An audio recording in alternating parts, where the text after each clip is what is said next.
Good night, everybody. We are back. Let me just exit this. Let me see who is here today. So we got 11 people. So that's one third of us. Hi, how's it going? I'm sorry. Yeah, it's like your microphone has some kind of echo. It does this delay kind of thing. Oh. It's kind of hard to hear you. It's almost like you're talking from inside of like igloo or something.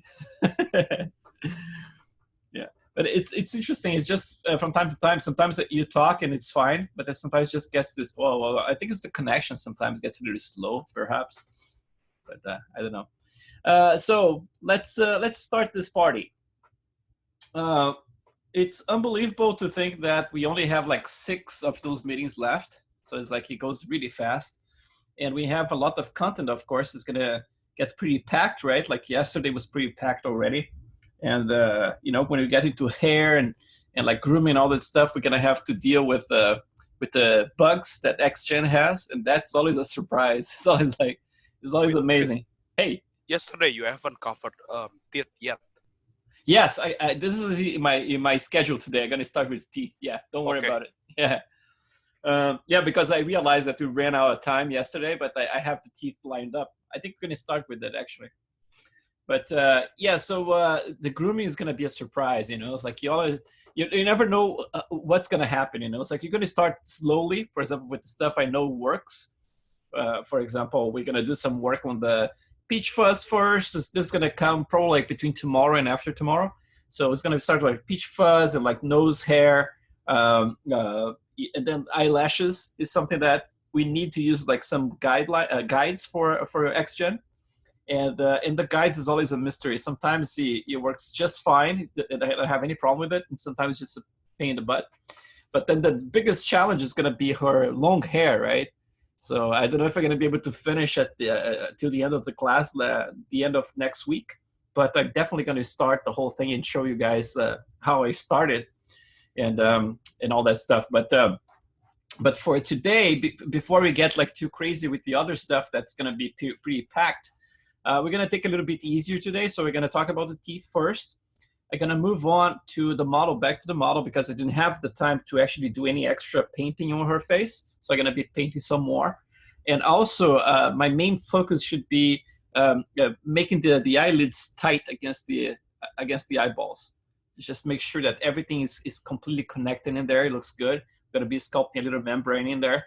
And then try to get some stuff done. So it's like it's like yesterday was mostly just theory. I was just like opening all those files and opening all those shaders and explaining and telling you all the settings and everything. So everything was pretty open. But in terms of getting stuff done, I didn't get anything done. So, you know, it kind of that's the thing about the fly on the wall concept, right? It was supposed to be me working and you guys observing, but at the same time, it's unfair. Because it would be just like me being selfish and just doing my own thing and you guys like trying to catch up. So I realized like from this first class in May, that would be more interesting if I actually did all those mini tutorials. I opened up everything and explained everything, because that way you get what you're paying for. You know, it's like instead of like just being like the fly on the wall, it's more like a mentorship, I suppose. You know, it's like I'm actually following all the steps with you and trying to help that way. So I feel more comfortable that way as well. What they say is true, you know. It's like the best type of business is when you find that you think that both parties are taking advantage of each other a little bit, you know. So for example, like you guys, if you get all the information I have to offer, you know, it's like all this stuff is all wide open for you. Basically, like you can have access to everything. You feel like, oh man, I got a good deal because man, he's explaining everything that he's actually doing. And then that way it's like, oh yeah, it was worth the price. And in my case, like, okay, I charge them money, and money is not easy to make, right? So if I'm charging money, I might as well, you know, give them as much information as I can within this time constraint. So that's what I think. Anyway, let's start with the teeth here. And so for the teeth, it's like, let me start by showing you what I have in terms of topology. And it's not something I'm gonna get like super like into, because I mean, like not a lot of people are gonna be modeling like smiley people right now. But if you want to know, this is how I have it modeled. And as you can tell, this is the only teeth that actually has a topology in the correct spot. This area here was supposed to be tucked in. So I was supposed to go inside of that form. So basically like a model with the intention of having like an edge loop that was actually really against the gums. So for painting purposes, it would be like much easier, right? So this is something I'm planning to fix in the future, which is basically like bringing this edge loop here inside, like let's get the move brush here, basically like underneath this other edge loop right there. So I'm gonna bring it tucked in, like in the future I'm gonna do that. So it should look more like this. But the way I built it was basically like just in Maya, just by extruding things. So I created an arc, which is basically like just a cylinder, half of cylinder, and I started from there. So with a half a cylinder in there, I actually counted how many subdivisions I would need for the cylinder. So let's say this is half of a cylinder. So I have like 1, 2, 3, 4, 5, 6, 7. So I have like 14, 28 sides for the cylinder. So I started like that. So I chopped it in half, capped it in here, right? Extruded it, and then it started with the topology that way. So that way, when I extruded the teeth out of it, it was perfect right in the middle of that little, of those, the topology there. But then obviously you're gonna get a lot of different topology around here. So when I got to this area, I had to start like actually rebuilding it and recutting things just to make a topology that looks half decent like that. So it's a matter of like just like cutting things, right? Like just like cut, and then obviously at the end here, I start like blending those two areas. So I kind of like removed the bottom part of the cylinder that I had in here, and I just connected it straight like this point to that point, like each one of those squares, because originally it was just like just squares, right? They connected all of them, and they connected the opposite way, and then subdivided once. And then it's just like box modeling, like 101. You know, it's like the old school box modeling. And so the topology is basically like everything is combined into the same object. Some people think like, oh, but why you're going to do this? Because it's going to be harder for you to change teeth, for example, if you want to, you know, it's like create some weird kind of teeth and stuff. It is true. Like for the most part, like for a normal human, this should work just fine, right?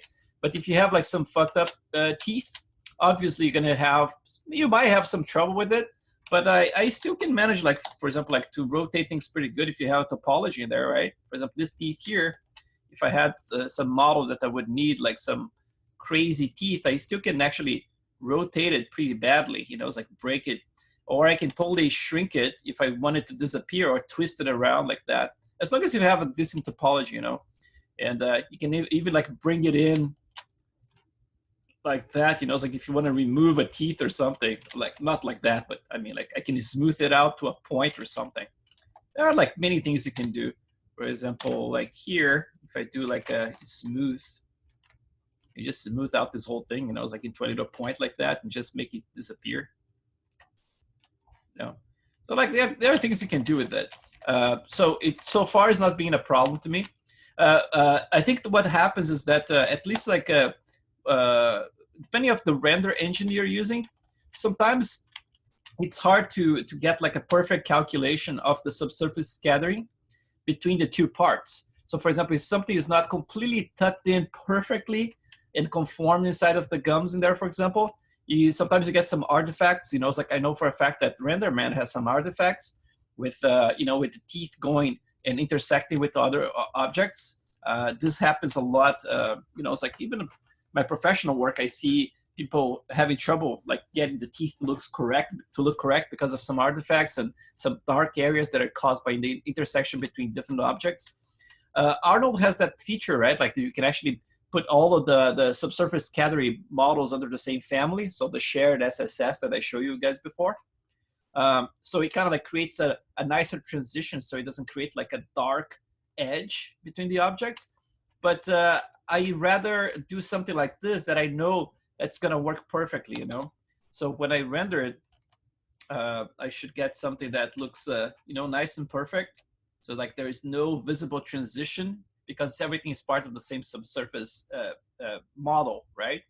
I could potentially have, for example, like a map that control the amount of scatter between those two parts. So for example, like, you know that I'm using like the scatter like from 1 for everything, right? And I have also the scale in there that I'm using. But I could potentially actually create a map that would make a distinction between the teeth and the gums themselves. At this point, I don't. At this point, like they both have the same amount of scatter, and they are working nicely. But I can see that I could use a little bit more subsurface in the teeth and less in the gums. So I can actually, at some point, maybe add a little map in there. And because I have everything in polygroups, although it's not perfect, like I said, because it's like even here to paint it, I had to create a little bit of a cheat, right? Instead of having that line perfectly aligned in there, I actually had to paint white all the way, evading the rest of it. But once I have this tucked in, it's going to be easier for me to do it. So if you are planning to do this, you can start by actually making sure that the line is like right inside of it, right? And so I'm going to do this. Yeah, let's see. Let's turn off this thing. So, oh, I was about to say something. I think I've lost my train of thought here. So, let's go back.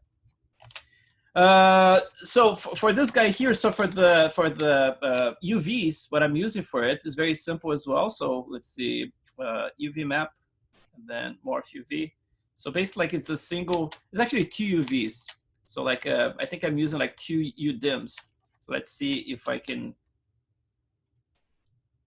go back here. I can actually show you it's going to be easier. So it's like I was painting white until that point in there, right? So but now if I want to select something, I still can select fairly easily. So I can just like Control Shift and click this area, for example, and isolate it. And then that's basically like includes the outer part of the gums. And then if I want to include the inner part is here. So I get like both like this, right?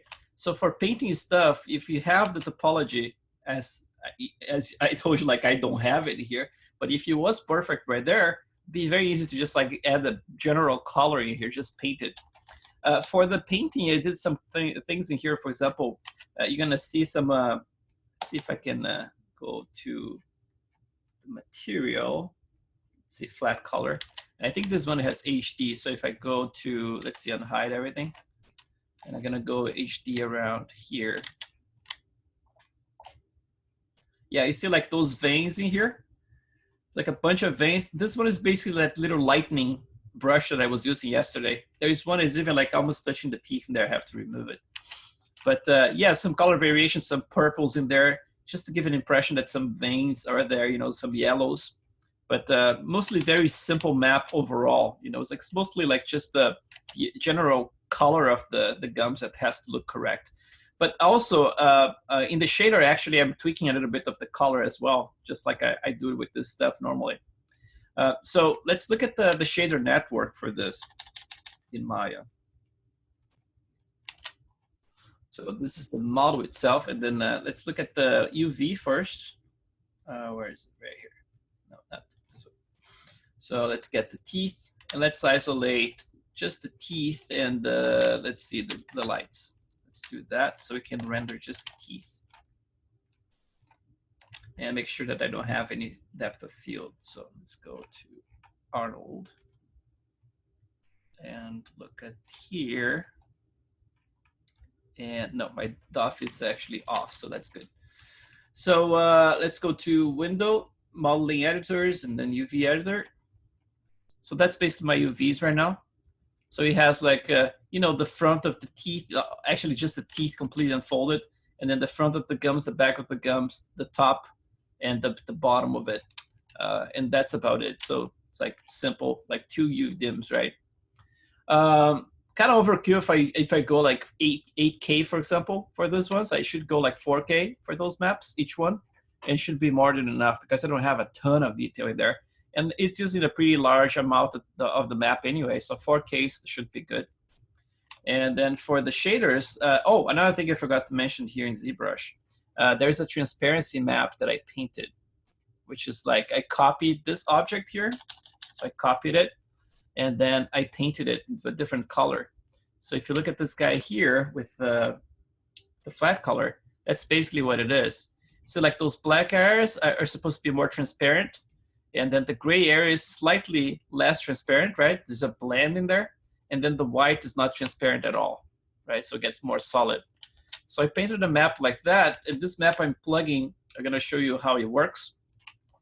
So very simple again, just like, you know, just make sure it's not like a straight line. So it has a little bit more of a, you know, it's like a, you know, variation in there. So in here, let's open this shader network. So the shader network doesn't look that complex either. So let's get this and let's zoom in here. So you see, like I have like a transparency map, and then I have the displacement map, and then the color map assigned to both the base and the subsurface. Probably the base not being used. So it's basically like 3 maps for the entire thing, right? 3 maps are obviously like with 2 UDIMs each, so it's like a total of 6 maps. But let's not count the UDIMs, just the maps themselves. So base in here is at 1, but let's look at the subsurface. So at 1 as well, so I'm gonna turn it off. Nothing to see in there. The specular I have like 0.1, and then the roughness for the main specular is 0.15. So remember, like if you wanna go super glossy, you go to something even smaller, like 0.05 or something, or even smaller, you know, it's like you're gonna get like super glossy reflection. So if I'm using 0.015, it's not like a super tight spot. It's basically like it's a little bit bigger, you know. So the teeth, it's normally like never like super shiny, right? Like it gets shiny because of the saliva and everything, but it's normally a little bit the less shiny than we imagine. It's not like a glossy. It's kind of like if you look at pictures of teeth, rarely you're gonna see like a super specky. It's normally a little bit more broad. So index of refraction is 155, right? So that's for the specular. Transmission is where I plug that transparency map. So I have a depth in here, but I don't think he added anything. I was just playing with it. I don't know if I saw something when I was rendering, but anyway, the value I'm using is there for some reason. And then I have the scatter in here cranked a little bit, and the roughness, I'm actually adding some extra roughness here. And what this does is actually it blurs the transmission in there. So I want to create like this effect that's a little bit more milky when you have the refraction, you know, of the teeth. So for the weight in here, that's where I have my map plugged. So if you look here, that's the black and white map that I have, right, with the little ZBrush thing right there.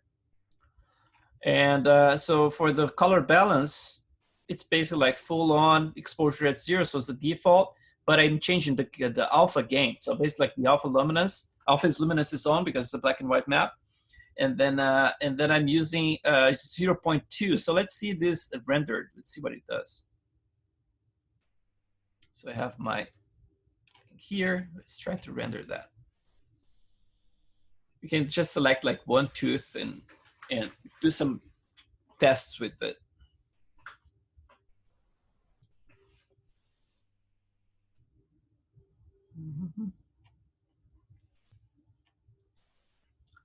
Maya's thinking a little bit. Just a second, should start soon. It should be faster because of you know, don't have the other stuff.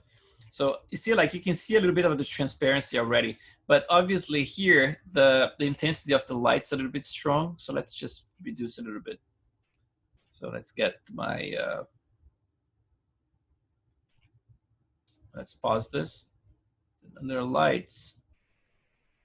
Go, Maya. Maya takes a little bit to cancel things.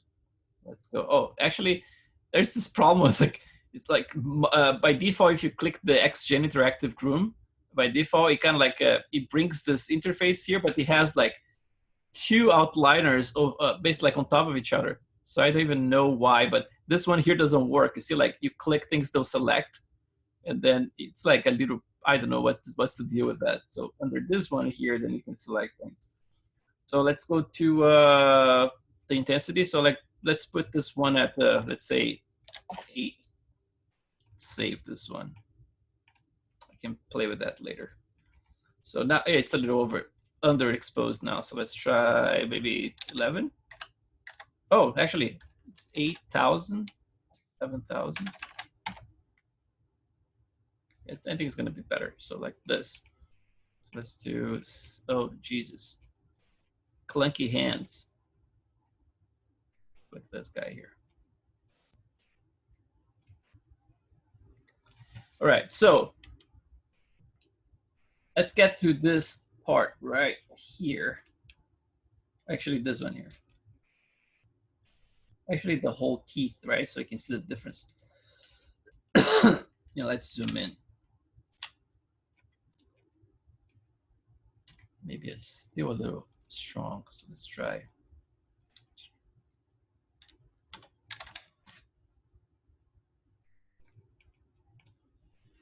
Okay, so let's look at the material itself again. The teeth here. And then let's see like the transmission in here, right? So basically like that map, you saw that I went like completely white and then completely black with the transparency. So let's wait until we resolves a little bit so we can actually save the screenshot and compare.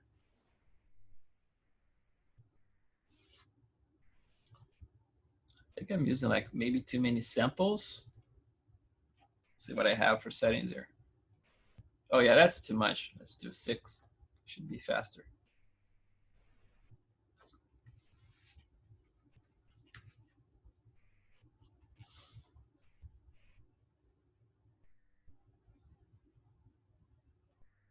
Yeah, that's going to be faster.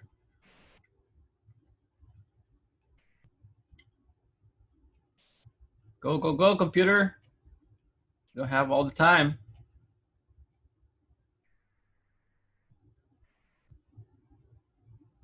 Maybe a little bit too big in the screen, but let's wait until it finishes.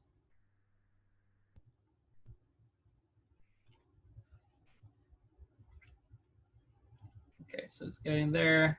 Starting to get the transparency in there. I want to see this area. Then we can save it as soon as it reaches that. There's a little bit of the speck in there. It looks pretty tight, but it could be much tighter. So it's basically like I'm using like the speck plus the coat as a secondary speck as well.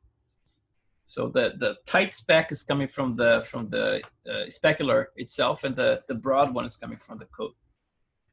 But even the broad's not that broad. It's just like slightly broad. See, even my map here, I can do some tweaking in there to make sure. Yeah, that's the thing. If I don't have the topology tucked in, it's going to be hard to actually nail it just by hand painting. But I'm going to adjust it very soon. Maybe like between today and tomorrow, I can adjust it. Just get this inside. So you get a little bit of a fold in there. So basically, like you see, there's a transparency happening here, which is like very, very little. If you look at this reference here, for example, from Palomida's website, she has this amazing reference folder. Let me see if I can find it here. I think one of the first ones you see is like teeth in there. And it's super translucent. So depending on the person, obviously, but check this thing out. So like this is very transparent teeth, right? So that's not exactly what I'm going for. Like very transparent, that thing. So it's like more transparent here and less in the edges, but I'm not going for that. It looks pretty weird if I do that in CG. So like hers here looks much more flat, right? But you see, like, let me just store the snapshot in here. And let me just go to this alpha gain here. So now I have it stored so we can actually compare. So if I had it by default, which is like 1 in here, look how transparent it gets. That's eating up that whole part in there, right?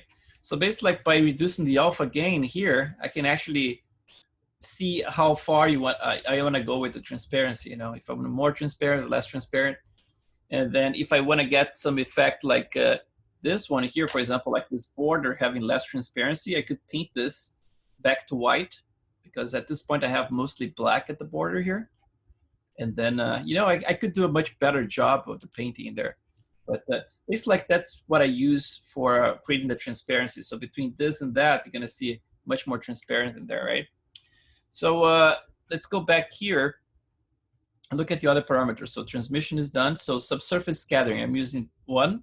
And then the scale, I'm cranking a little bit to in relation to the skin itself. So it's going from 1.130, 0.130 to 0.2.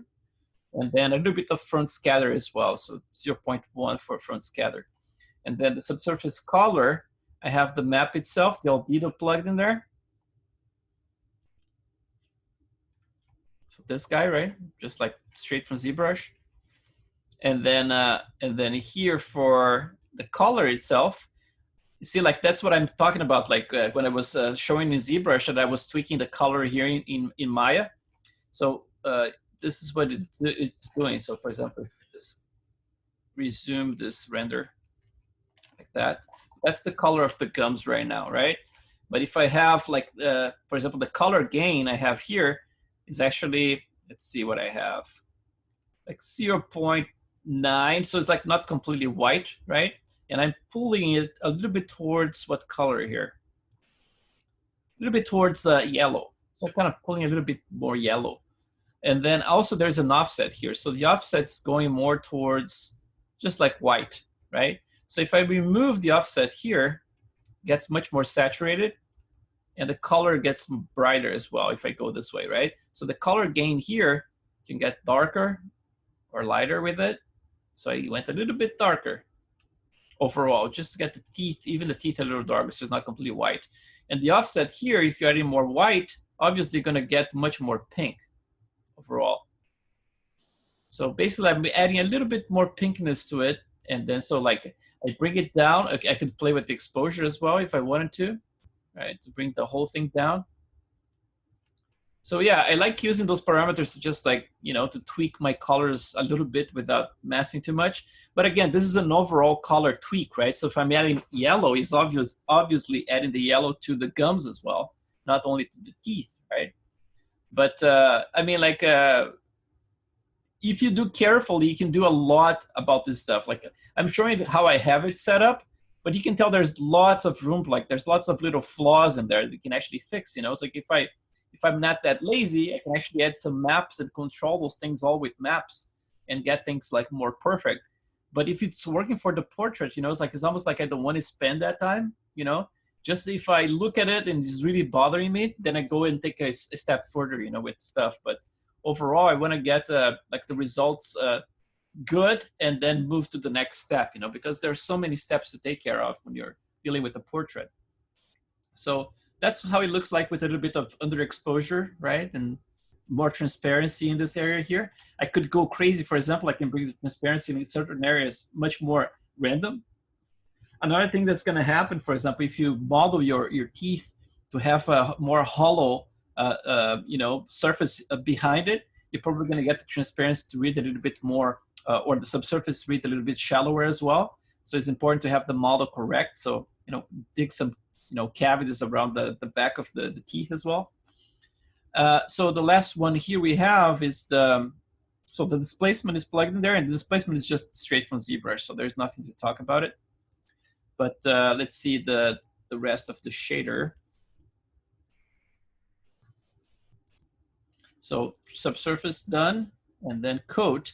So the coat I'm using 0.110, so it's like 11%.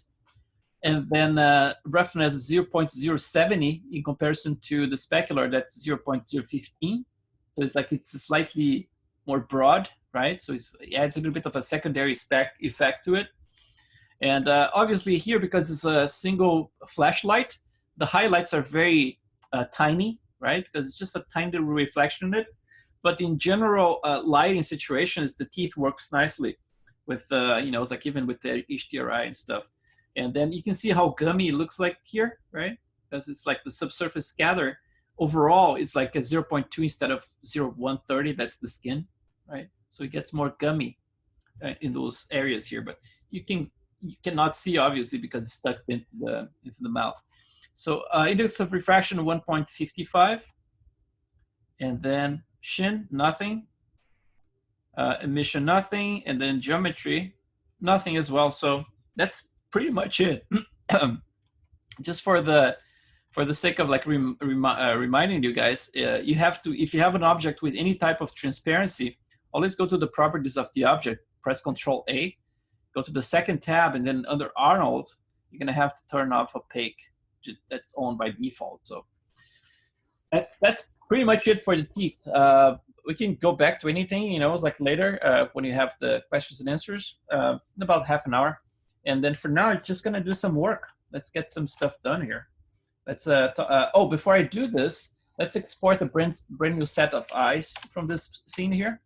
Because right now, remember I told you, right? Like her eyes, they are kind of like, you know, it's like in real life, she does have a little bit of that problem of, you know, it's like looks like they are looking slightly to different directions, but it's very, very tiny effect. But this effect was amplified when I reduced the size of the caruncula, right?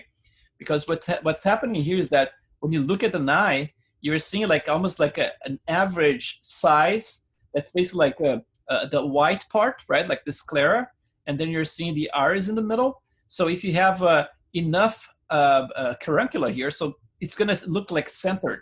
It's gonna look kind of centered. So it's gonna look like the eye is quite normal. But in her case, she has very short caruncula. So when I reduced it, basically like it looked like the effect was amplified, which is a very interesting effect that I wasn't aware of, and it's so curious to, you know, to think about it. So her eyes right now, they are looking slightly outwards, but there is also, I think like the thickness of the eyelid in here is looking very, very thick right now. So let's see if it's a matter of like, I think it's a matter of doing both. I'm gonna just pull it out slightly here, like both of them. Just gonna bring it out just slightly, like that.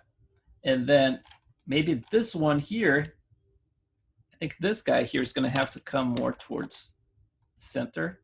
I'm gonna do with the caruncula as well. So just gonna adjust slightly. So that should actually remove a little bit of that effect as well. But I'm gonna do it so I have a little bit more like in the right position because the symmetry wasn't good before. So I think I'm gonna do this. As the rotation I think is the same. It's just that the thickness in there is not quite right, especially around this. So I'm gonna get a little, although this area here, sometimes you get this kind of effect, you know, it's like there is this spool that comes from there, and sometimes you get a little bit more thickness in the inner part. But around here, it should be basically like an offset from the eyeball itself. So I'm gonna go and take a look at that. So I think around here is a good spot. Again, the eyelashes are just like inherited from Stan Winston. So we are not gonna use them. We're gonna be doing some grooming between tomorrow and after tomorrow. So let's see if this is okay. I think they're looking okay. I can do minor adjustments, but let's consider those ones, the ones we're gonna use as a reference in ZBrush.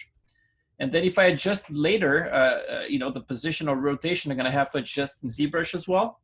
And there are ways, I mean, like if you rig it correctly, you can get some deformer to actually deform the whole thing automatically for you. But I'm not animating here, so it's just like a still. So what I'm gonna do is just gonna use ZBrush to do this. So I'm gonna go to export selection, and I'm gonna export this as OBJs. Let's try, where is it? OBJ export, and then let's try OBJ. So I'm gonna do like a iref 20. I don't know what number I am at, but let's do that. And then here, let me just bring them as a reference. Switch to material here. Let's undo this, get back to my model. And let's do, click the little star just to reset any of your subtools or your tools, and then import it, OBJ ref. So now I have the eyes in there. You see like one of them is flipped. So that means that my is flipped as well. But because there is a transformation in there that was never reset, that means it still works fine. But if I actually froze that, you know, it's like maybe it would flip it for me. But in this case here, since it's just reference, I don't need to worry about it. I'm gonna turn off the symmetry. I'm just gonna hide this guy. So like Control Shift Alt, and then keep just this one visible. And you can go to all the way down here, display properties. you go to flip, and then you can unhide it, and now you have both correctly. So I'm gonna just subdivide, Control D a few times. So now I have the eyes in there, and now I can just append this to my actual model. So I'm gonna go back to my model and go to the latest here. I'm gonna delete this old one. Click that, delete, always. And then I'm gonna do an append and get the latest iRef 20. Okay, so now I have the eyeballs matching exactly what Maya has. So now I can actually start sculpting to match those guys. Actually, what I can do as well is to make sure that it's absolutely symmetrical here first. I want to make sure that the eyes are symmetrical. It doesn't seem like that when it's completely symmetrical. And then I can bring them back to Maya as a reference and just match in Maya exactly what I'm seeing. But I think I'm going to do this. So let me just do this. Let me, I'm going to delete the sublevel. So I'm going to go to geometry, delete all the lower res stuff. Where is it? Am I the right spot? No, I'm here. Let's go to this guy. Delete all my subdivision levels from below. So like delete lower, and I'm gonna just like, let's see, I'm gonna use this one here. I think it looks more correct. It's hard to tell, but I'm gonna hide this guy, and then modify topology. I'm gonna delete hidden. Then I'm gonna go back to subtool, duplicate. So I have a copy of it, like in a different one. And then I can just go to deformation and then mirror. So now I have both eyeballs. So I can actually merge them. Let's do a merge down, okay. So now they are there and they are completely symmetrical. So I don't need to worry about it. But yeah, it looks pretty close to what I had before. So let's start with that. Looks like she does have a little bit of that effect in there, and it's because of my carunculus here. You want to see something funny? If I just bring these guys here as a test, looks like her eyes are kind of like fall apart, right? Let's try this. This is a test here. Get this guy and just pull it. Oh, it's gonna be hard. Just try to select this area.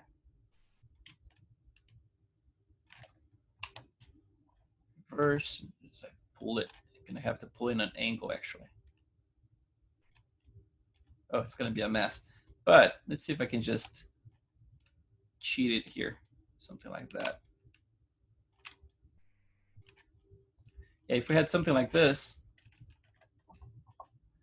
now it starts looking a little bit more normal. Especially if you render, right? Like if you render, this is gonna look a little bit more normal. But yeah, it's definitely like, I don't know if I picked the right eye to do it, because it seems like she still has a little bit of that effect in there. But yeah, I don't know if I can trust this one if I'm gonna, you know, like do the sculpting of the eyelid here. So I'm gonna have to actually try to eyeball this. So I'm gonna do this. Let's go to my like the modification here. So my gizmo. So I just press actually R. So just press R. So we're gonna get to the gizmo in there. I'm gonna turn off my symmetry, my perspective. I'm gonna click this little guy right here. So it's gonna go in the middle. Actually, I'm in the wrong subtool, sorry. This one, right in the middle, right here. Actually, turn on symmetry first. So you should pop right in the middle of the eyeball, right around there. And then you can just have this local symmetry in here, because otherwise, if you do this, actually, I thought the local symmetry needed to be on to do that, but no, doesn't seem like, okay. So it's just gonna bring it in just slightly. But I'm afraid if I do too much, it's gonna get a little crossed eye. Just because she does have a little bit of that. So just brought like a few degrees in there. Very small. That should work a little bit better. I'm gonna trust my instinct here and go with this. And then if I need to adjust later, I'm gonna do the adjustment. But for now, I think I'm gonna just go with this and maybe bring it in just slightly as well, like that. So the offset looks more correct. Still looks like her, okay. So let's trust that this is the one. If I have to redo it later, I do it. And then now we're gonna have to actually find a way to conform the eyelid to the eyeball. Obviously, if it's intersecting, I mean, there's not a huge problem because it should be tight against it. but I like having a little of a membrane, especially in the bottom part. So I'm gonna have to create the kind of like a perfect offset in there. So let's do this. Let's just select this area. Like, oh, what did I do? ZBrush. Oh, am I releasing it? Oh, wrong set of Z tools. So that's sorry. Let's go back to here. So let's turn off the rest of the stuff. Let's turn on just the eyes. So you see, like I have this little bag in there, and it's completely out of place. If you look at the class with Stan Winston, you guys gonna have access soon again. That stuff. I actually spent a good chunk of that class just like projecting this back to the little bag just to make a perfect match, and it ends up like you know, it's a good chunk of time that I spent just like matching it perfectly, and it's kind of like it's not completely necessary because of, you know, you're not gonna get that that effect like to look much better than what we can do just like by sculpting things manually here. So if you want to see like how I did it like perfectly to get like the perfect match in light, then you can watch that video later. But in this case here, what we're gonna do is just gonna go manually, and we're gonna be tweaking this manually. Let's get to this area, and let's see if we can just chop a couple of things here.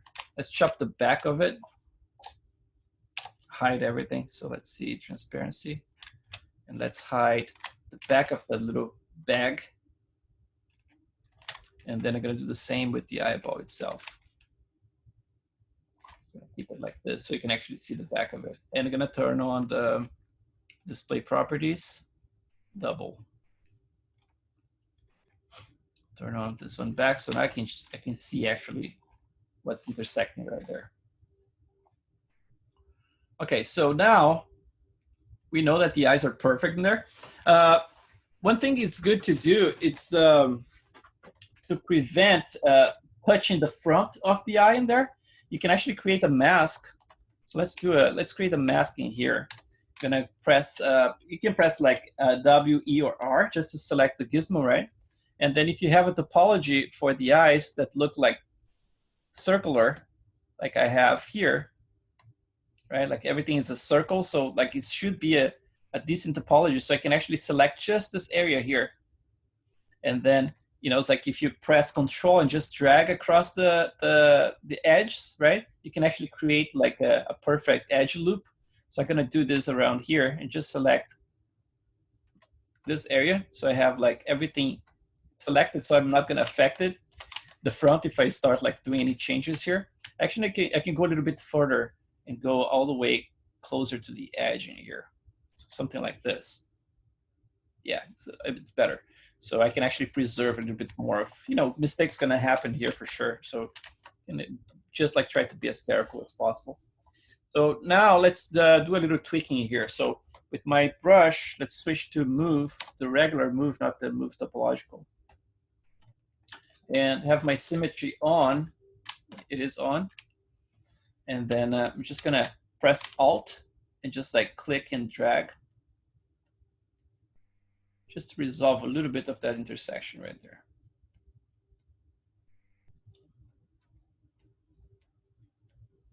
It's like it's a good match, but not a perfect match, right? But and then here, this area here, for example, we're gonna need to have a little bit of an intersection because there's this bulge of the lens of the eye, right? So like the cornea in there. So I'm not gonna worry too much about that part. I'm gonna try to just like match the rest around here. Always like trying to face the normal and then see how far I can go with it without intersecting with anything.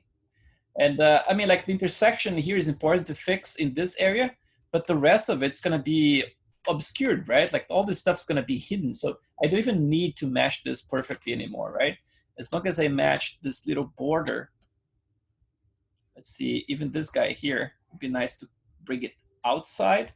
Although this is gonna be covered by the caruncular piece we're gonna have anyway. So I'm just gonna try to address this area here, but without going too crazy with it.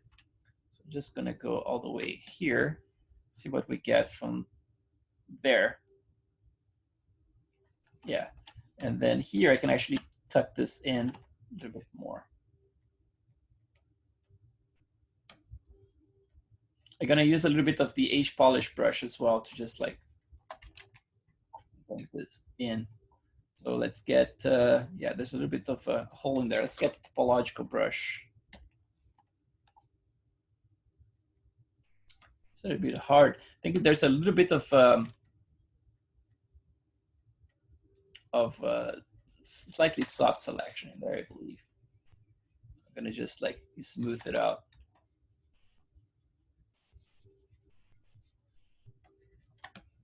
Smooth it out so we got a little bit that fixed. And around here, it's already a better match, but then around here we have now a gap. So this gap here I'm not liking. Let's go and bring it back just in the border here. Make sure that I'm actually at least touching the eye. With the projection, like I said, like this would be like a really perfect match. But like I said, it can be a little bit overkill for what we need. But I just want to make sure that the line, when you look, you cannot have anything like this, right? Like anything wobbly. It has to be like a perfectly round line. That's the important part to make it believable. And then when it comes to this area here, we're going to bring this closer as well. It's a little hard to pull things here a little bit right there. Okay, so now I'm touching in there. Let's see if it's intersecting too much. Maybe just here. But the little border actually went too far before. Let's see. Yeah. Yeah, I'd rather have a little bit of intersection than having a gap in there at all. Any gap is gonna destroy the illusion. Especially this corner here. The corner is normally very round. If you look at like a close-up of an eye, it's very round. But it's so hard, depending on the topology you have, to create that super round corner in there. You can try to smooth it out and see if you get a little bit more round than what we have. Yeah, it's a little better, but I could actually pull it back like this. Try to make it slightly rounder. Right there, yeah, something like that. Yeah, that's better. Because it has to have like this very thin illusion, right? It's got like a very thin kind of membrane. And the membrane we're going to be painting even further. So we're just going to bring this up right here.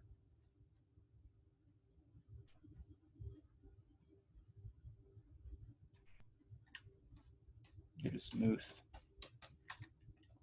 And I'm actually praying that the other side is actually doing something similar, because I think I broke the symmetry at some point. So maybe it's not exactly, probably going to have to do some of this work on the other side as well. So, but I want to make sure that this is actually working decently. And this is going to be for the caruncula to the top. Let's see. This area here is going to have some intersection going on. If it's like, if you're creating something that's absolutely true to life, right? Like the best way is to actually correct that and actually, you know, it's like make the whole form conform to the iris. But I'm actually like, for my models, I normally leave it intersecting like that. And when you render, you actually, you have the impression that the intersection is not there, unless you do like a crazy close up. So I'm gonna leave it to you guys. If you want to do that for your models, feel free to actually conform the skin to the lens. But in my case here, I'm not worrying about it, because rarely I render anything from below, and still when I render from below, it looks like it behaves okay, you know. Remember, like this class here, you're having a lot of freedom to play with things, you know. It's like we're not like too anal about, you know, it's like creating a model for production. But obviously, everything that I'm doing here, you can actually push one step further if it's for production, right? Like to really make sure that everything is working. But in our case here, since it's a class about portrait, we can get away with murder here for sure. This area here is the area that we're going to be putting the caruncula in. So we're going to be just like trying to make sure that things are kind of okay, but without too much concern about like not being perfect because this is going to be completely covered as well. I just want to make sure that the eyelid is conforming nicely to the eye. That's about it. So around here, just tuck it in a little bit, smooth it out. Around there as well. And let's maybe bring this one a little bit more there. Okay, so let's see if the other side needs all this work or not. Let's see how bad it looks. It's fairly okay. Let me turn off symmetry. Yeah, turn off symmetry and let's see if we can do a little bit of work. This guy here.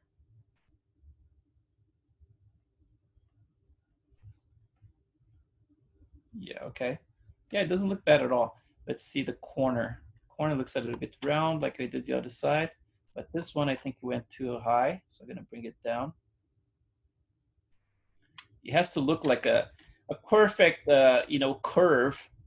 Otherwise, it always like your eye looks like you can see that there's an imperfection in this line. For example, like if the roundness is not quite there, immediately it kind of like loses the illusion, you know? Because you want to make sure that, for example, like if there's an eyeball in there, the pressure that's basically like putting on the eyelid is actually creating a perfect, you know, curvature.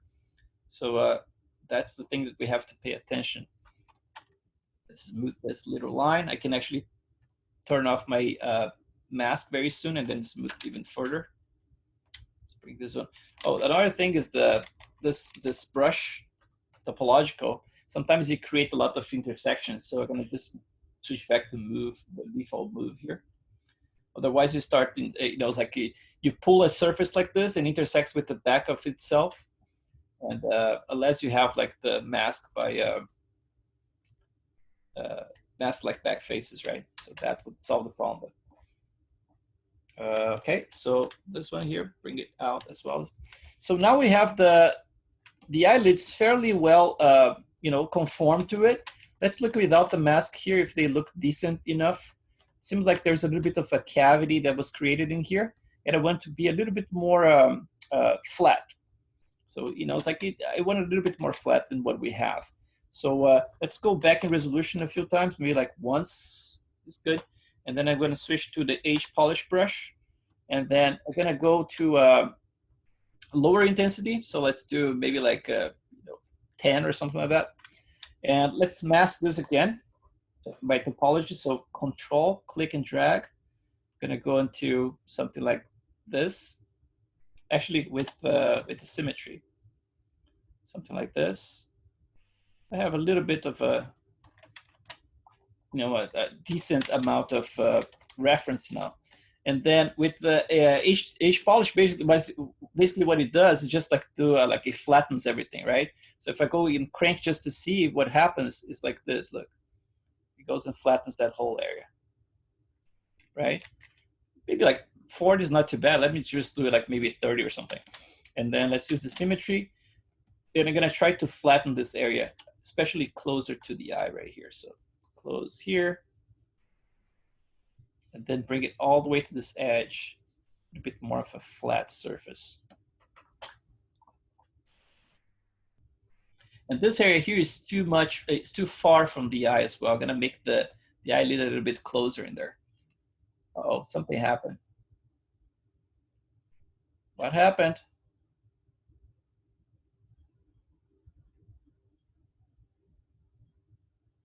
Uh-oh, what happened? Hope it didn't crash.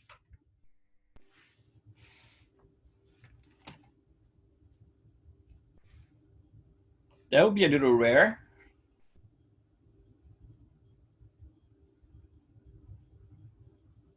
I'm gonna wait a little bit because if it's kind of like doing the autosave thing without me knowing, I don't want to lose what I did. But if I'm waiting too much, it's not happening. I'm just gonna reset this thing. Oh man, I hate that.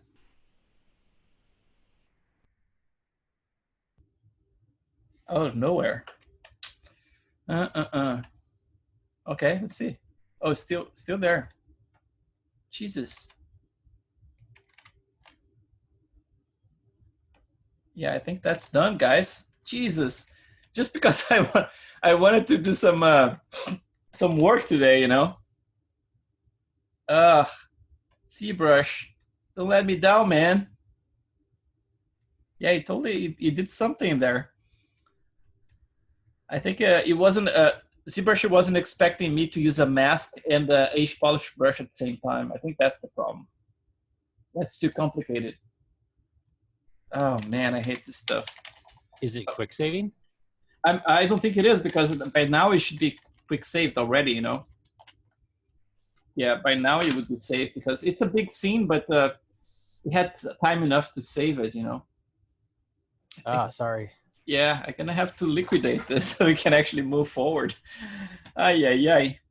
Okay, I'm gonna do it again, but probably like faster and less carefully. So just to show, you know, what I want to do like next, what's the next step. But let's do this for now. Close program, I guess. Let's see if there's anything else here, any button I can press. I suppose not. I suppose it's completely frozen. So close program. Bye. Thanks, ZBrush, for nothing.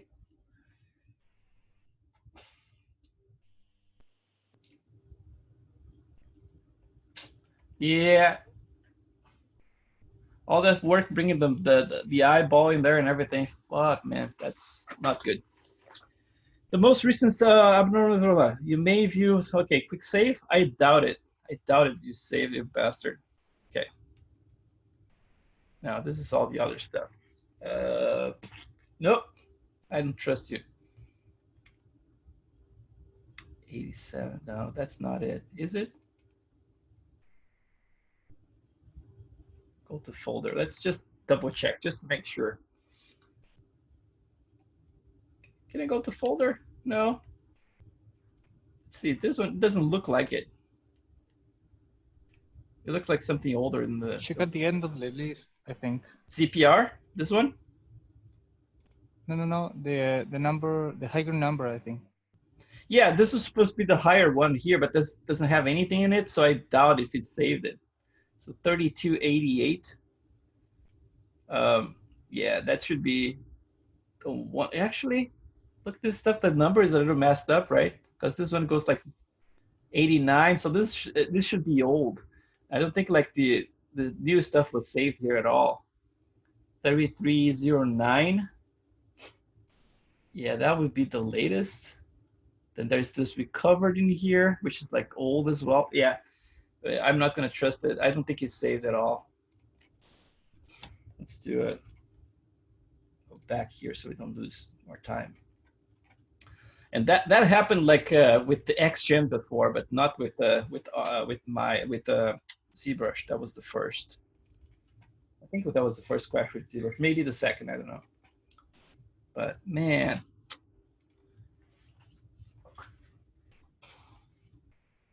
Yeah, let's do it again. And well, the step that I would go next, right after I finished that little fix in there, was to actually build a little, you know, a little bit of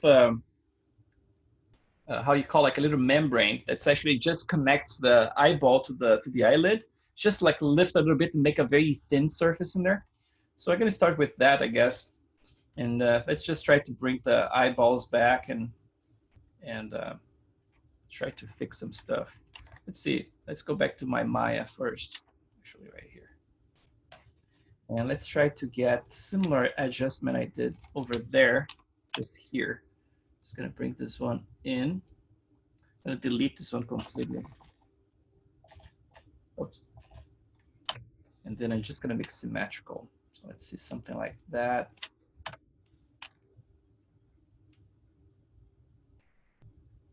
It looks like it's in a decent position, maybe a little out, just a little bit.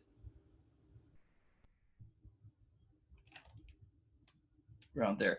This area should be like, I think it's like 1 millimeter, the distance based like the thickness of the eyelid. So it should be thin. So that means I might be able to bring it out a little bit, but I think you're gonna do some sculpting in there as well. So just gonna keep around here. It looks a little bulgy, maybe a little bit in. Go a little bit more visually. And then Let's try to go up and see if I have this cursor right in the middle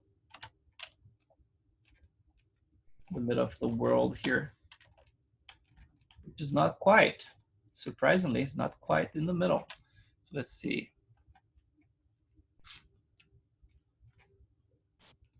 Yeah, it's because I think obviously I was moving it around. So let's just freeze it all together. So freeze and reset. So now it's in the middle. Okay, Control D. Just do a scale in X, so -1. And then freeze, reset. Let's just get this guy. So now it should be a perfect match. Let's go back to ZBrush. Let's do that fast here. 21. ZBrush. This guy, import. OBJ21. This one, subtool. Append. One looks good. Control B. Twice. Actually, that's not the one, is it? That's 22, so this one. And that one I'm gonna delete. This guy, done. Okay, so now it should be in a decent position, I guess. So let's do it. Not liking this part. Back. So basically my whole intention here was to do this. Let me do it fast. I'm not gonna be working on that intersection, fix that I just did in there, or the corner in there. I'm gonna actually do this later, but I'm gonna have to show you guys what I was supposed to do next. The thing is, like, I'm gonna have to fix it because it's a mess right there. See, like there's no way out for me. Oh yeah. Let's go and do this again. That's the problem, it's like you're dealing with computers and software, right? And then things just happen. It's like nobody's fault at the end of the day. I hate when I have this at work sometimes, it's like you get those huge crashes. And I'm not like the best guy to save my files. So I save like every 2 hours or so. And then it's just like a waste, man. It's a waste of time. But I'm kind of like the most passive aggressive guy when it comes like to those crashes, because I know people who actually kick stuff, it's like they're gonna kick the computer, kick the desk and stuff like that. It was just like, oh man, fuck it. Let's do it again. It's gonna be faster and better next time. That's my mental state when it gets to those crashes. Just like, yeah, fuck it. What can I do, right? Let's go do this. And let's do. I'm gonna have to do a little bit of that again. I'm sorry, guys. And if you guys have any questions, I know this is gonna be a little boring now to repeat. But if I can answer any questions, you guys can ask me, and I'm gonna try to do both at the same time. Hey, Chris. Yes. I actually had a question about the eyes last night. Yeah. Sorry, not related to ZBrush, but I was curious about the lens. The lens? Yeah, I was wondering, you were averaging out the refraction. Mm-hmm. But I was wondering if you were, are you just changing the refraction and having the rest of the material transparent? Is that what you're doing? Yeah, basically like it's transparent, and instead of like using two objects, which each one with a different refraction. So the outside one, which is the cornea, would have to be like a very thin surface, and that would have to be around 138. And then inside the water inside of it would have to be about 134. So I was actually doing like 136 for the entire thing because I didn't have a secondary object inside. But then now with that secondary object that I added yesterday, that I was showing you guys, the little lens, I actually tried to match a little bit better the refraction. So that object is actually at 134. And then the lens outside, which is the one with the transparency I showed you yesterday, that's 138. But the thing is, like, I don't think it still has the perfect amount of refraction, because we have the perfect representation. I think I would have to extrude the cornea, because right now it's just like it's just a circle, right? Just a sphere in there. And so it's not like considering like the thickness of the cornea. So yeah, that's basically what I meant. How would you capture the thickness of the cornea? I mean, like you can find this on papers. I mean, like they say 0.5 millimeters, so it's like half of a millimeter. So it's like it's very thin. It's like this membrane, right? Like that covers the entire thing. So if you extrude it inside, basically like you select the eye, extrude inside. But it's the kind of thing, you know, it's like I never did the testing here to see, but I'm planning to do actually. So for example, if I had to do it this guy here, I would just like select the eyeball itself. I would go to extrude, right? Sorry to distract you. Yeah, no problem. In just like instead of like going outside, right? Extrusion goes inside. So if I look from the side right here, basically like you're gonna get something around here. Obviously, if you want to do precisely, you're gonna have to measure like half of a millimeter to get like a precise idea in there. But basically, in theory, if you're doing this, you're creating that thickness in there. And if you look at those papers, like, you know, things like this, right? Basically, like, that's the thickness of the cornea. Like, it's supposed to be like 0.5. And then, so that's basically like the outside one would have like 138. And then the lens itself, which is basically just liquid inside, that would have to be, the lens, they call this one here. I call lens because it's just like it's water inside. So that one would have to be 134. So normally in the past, I would just like do an average like 136 to actually make both of them behave like 136. But I noticed that when I added the secondary water here that works as a lens, I got a much different result like I showed you yesterday. So I'm thinking about actually simulating this one as well. So I'm gonna try to add a thickness and render again and see if I get a better result. So yeah, try to imitate what's in life in there, right? But maybe I can go a little bit thicker like they have in the illustration there. I don't know how thick, but it's supposed to be half a millimeter. So something like this. And then probably like now it's gonna be flipped. My normal is gonna be flipped. Actually, it's not. If it's flipped, you can just like, you know, flip the thing back. Let's see. Oh, here, lighting two-sided. Yeah, it was flipped before, so I unflipped it. It was like this before, so I unflipped it back like this. So we can even do like a render test right here, actually. Let's do this. I know you're distracting me, but I'm actually curious as well. So, and that other stuff was boring. That other stuff was boring anyway, you know. Nah. So, because I'm gonna have to redo it, you know. It's just, that's gonna be boring to watch twice the same thing. So I gotta torture myself and avoid torturing you guys. Let's just entertain you here. So let's go to transmission. No, actually specular. So I have 138 for the index of refraction here. And so let's see what I have for the lens inside, which is like the liquid. So I have this guy. So that's 136. So I'm gonna reduce to 134. Let's try to simulate the same thing we see in the reference in there. So let's do 134 and 138, sorry. So let's see if this makes any difference. Right there, let's see. Smaller so I can actually see from a distance. And where's my Arnold? Where's my render view? It disappeared.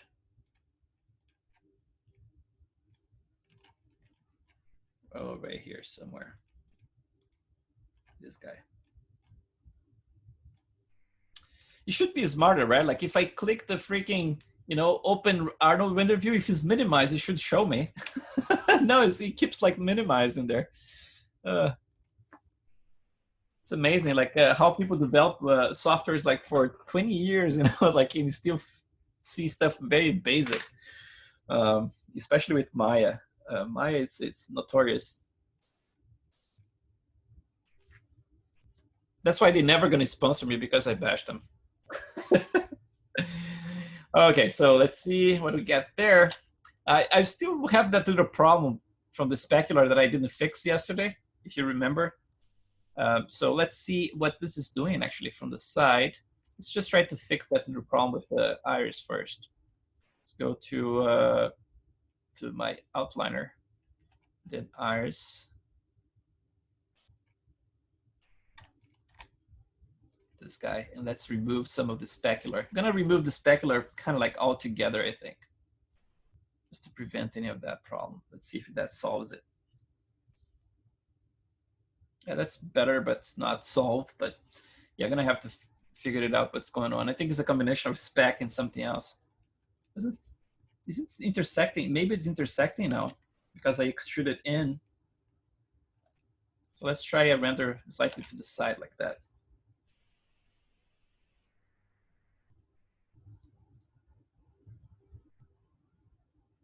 We're kind of hoping that it's going to be giving us like a more like thick, we see some kind of thickness in there with the refraction. Yeah, I think so. It's a combination. So for example, if I have this one, let's just render one part like this. But this border here is definitely not right. There's something about this edge here that doesn't look right. I'm gonna have to figure it out what it is. It might be just a little lens that's inside in there. But let's see if I can just get to this guy. I just want to select the lens. This guy. Let's wait until it resolves in here. And I'm gonna hide that little lens and see what happens.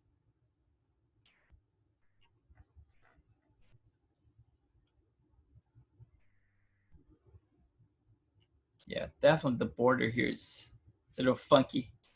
It might be something, combination of the refraction and the spec, and also the intersection between the iris itself and whatever is touching it.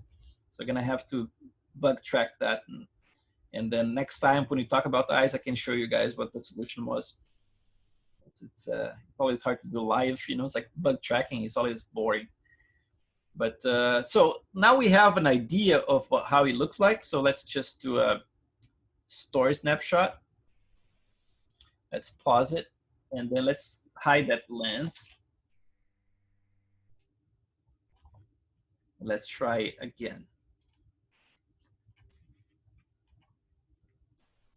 Much different, huh? Look at that difference, man. Yeah, the lens makes a huge difference. Yeah. So that's why I started using that lens, you know. It's like, and the funny thing is, like, I wasn't using before. I was just trusting that the refraction from the outer object was actually doing the job.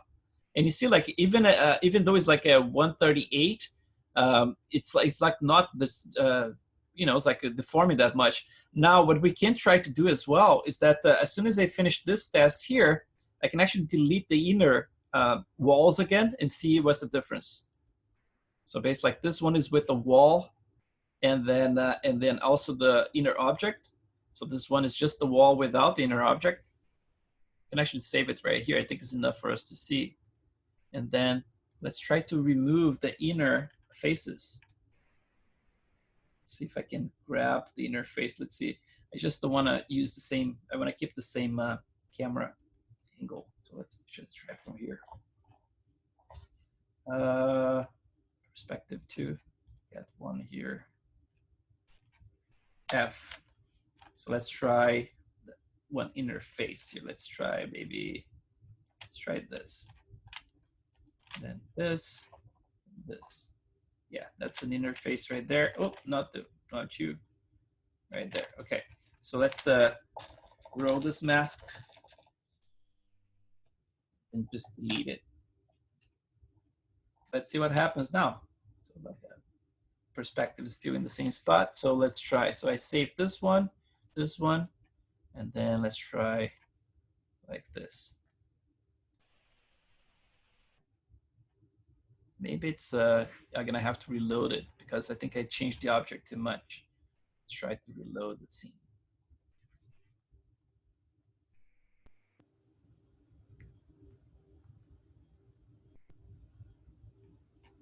Take a little bit. Let's see. If you change things too much, like we've changed like lights or add lights and create stuff, sometimes like Arnold doesn't refresh. I noticed this like in my Linux machine at work, that Arnold under Linux seems like it's more responsive when it comes to this stuff, you know, changing lighting and stuff. But this one doesn't seem like that's the problem. Seems like the model got corrupted. No, it shouldn't. Let's see if I'm getting like the correct thing here. That's weird. Let's see. Seems like the map is in there. It's just like weird looking.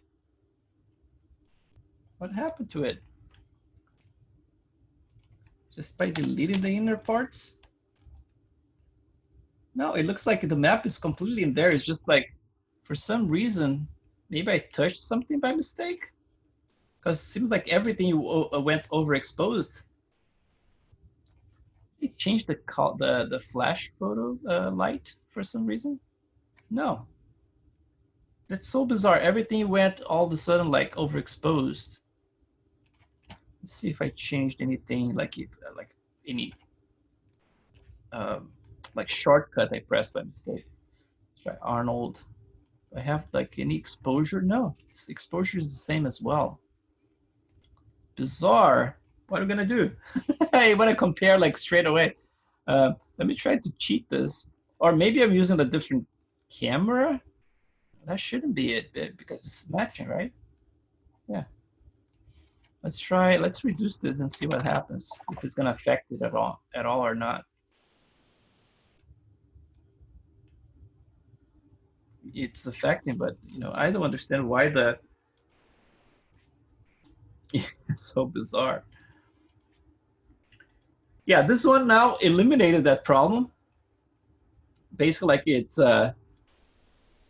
it's weird, huh? Because this one is actually what I was expecting, right? Because before I was using just the average of 136, and then we actually transferred like 134 to the inner bubble, and then 138 to the outside one. So basically, like this one here now is giving me a very close result to the original one, but without the problem with intersection. So that intersection and that weirdness in there is actually coming from the little bubble inside. So I'm gonna have to figure out the Fresnel that's being caused in there. But I mean, like this one here in terms of accuracy, I mean, like it would be more correct with the you know, with the life stuff that we are looking at, right? It's just like the thickness of the membrane that we're gonna have to figure out if I went like too far or too little. But it's very close to this one here. The only thing that I see as a big advantage using this bubble inside is that I get much more caustics with it. So, but in terms of like how it blends here, like the original idea was blending much better. It's just gonna have to figure it out this area here. Maybe I can add like maybe some kind of like mask around it, so I can actually mask it and actually have it blending correctly. But I don't want to miss the amount of caustics that I get with this, you know. And for the lens material itself, are you pretty much using like default settings on the material and just nuking most of it? Yeah, yesterday I showed like all the settings for the lens. It's very simple, you know. It's like but I'm getting like this. I don't know if this is caused by an intersection with the actual with the iris in there, or is something else that's happening. But it's weird that I can see this line in here now. And before, you know, it's like I did all this stuff. It was just like it was working very nicely. The blend was actually pretty perfect in there. So I'm gonna have to troubleshoot it and make sure that I create like a little lens that actually conforms perfectly with this. You know, it's like yeah, it's a little project. And then, but as soon as I find a solution, I'm gonna tell you guys. But you see, like this is basically like my original idea was exactly that, is to create something really close to this result here, without using the physical attributes, which is basically like the 138 outside, 134 inside. But it's like, it's a very close result, just like in terms of refraction. But at the same time, I'm not getting the caustics effect that I was expecting, you know. Oh, there's something that happened here with the lighting. Look at that.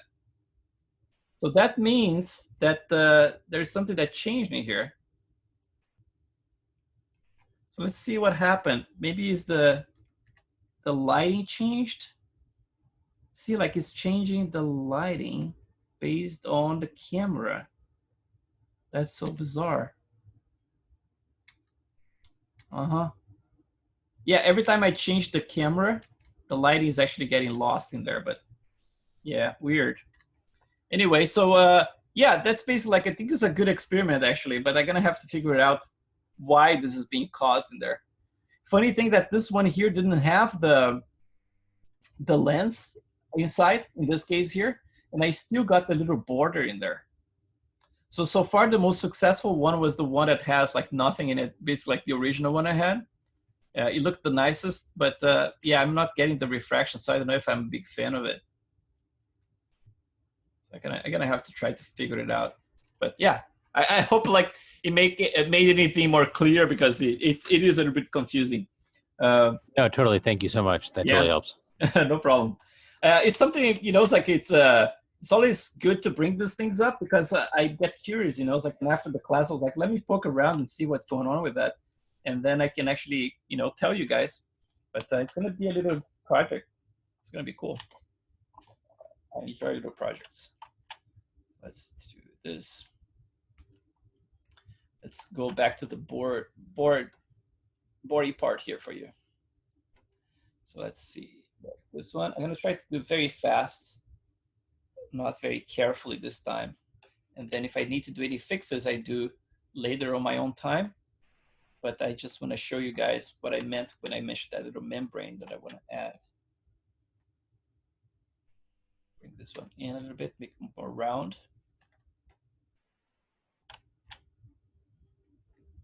This one, like based on the topology you have, sometimes it's a very tricky one to bring this into a little round corner in there.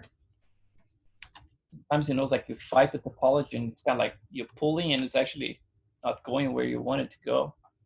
But in this case here, it seems like it's behaving okay. So I was able to actually bring it a little bit closer.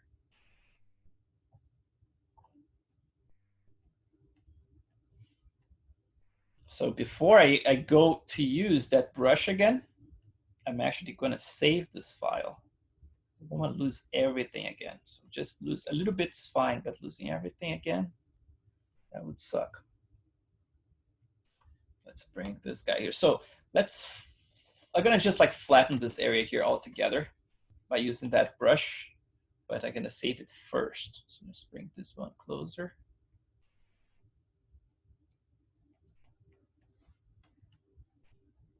This one a little bit more open. Just trying to keep that curvature a little smooth, as perfect as I can. But that crash was kind of bizarre. Normally it doesn't crash doing this very basic stuff, you know. As you can tell, I didn't update my version to, I think it's like the latest is 2.19.102, I believe. So I'm still like one version behind the latest. And they normally release like a bunch of bug fixes. So it's my own fault that I didn't upgrade it. So maybe that's one of the bug fixes. I don't know. You never know. But, I blame ZBrush anyway. It's easy for me to blame ZBrush. So let's go here. Yeah, so let's just save this one so I don't have any surprises very quickly here. And by quickly, yeah, a couple of minutes. No, not really. It's just because those scenes at 1.4 gigs now. And when I do my backups, normally after some time, all this stuff I'm doing here is being backed up to the Google Drive straight away. So it's like an auto backup. But sometimes, you know, it's like the drive gets very full very fast. I have like 2 plans of 2 terabytes each. And so it's kind of cheap, you know, it's about $200 a year for 4 terabytes. But I wish they had a plan that was 4 terabytes for a little bit less money than that. I normally go over those things and I save like every 5 files. So for example, like 40 and then 35, you know, 30, 25, you know, every 5 files. And then unless was something major that I did, like a reprojection or something like that, then I save those ones and then go back to like every 5. And then that saves me a lot of space, you know, because I normally save like those files pretty big, the initial ones like this, and I put the UH in it because the initial ones I save the undo history so I can actually generate like time lapses for you guys. That's how I generate like the little first movies. But then from that point on, I was like, okay, I already showed that. I'm not going to save the history anymore. So I just like turn everything off and then the files get much smaller.